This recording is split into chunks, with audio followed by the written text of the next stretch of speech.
Pues vino el cliente quejándose que tenía un ruido la camioneta cada que frena. Ay, es una CRB 2008. Mi sorpresa. Además traía un tornillo del caliper. Aquí los tengo. Quité uno para muestra y ya fui a conseguir pues otro. Es la única manera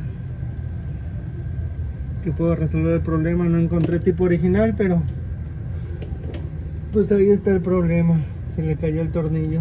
Vamos a ponerle su Loctite a las cuerdas y torquear perfectamente para que no tenga el mismo problema nuevamente. Hay que tratar de darles inspecciones periódicas a nuestros vehículos para evitar pues estas cosas. Siempre llevándolo con el mecánico de su confianza o servicio técnico.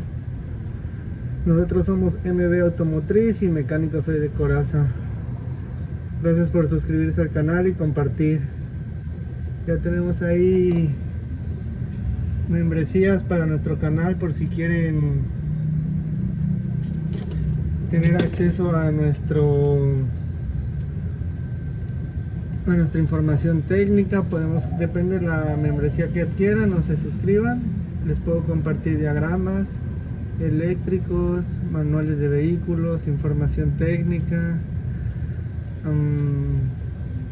videollamadas para resolver y diagnosticar problemas específicos de cada vehículo. Así que pues espero contar con su apoyo por este medio para seguir creciendo el canal juntos.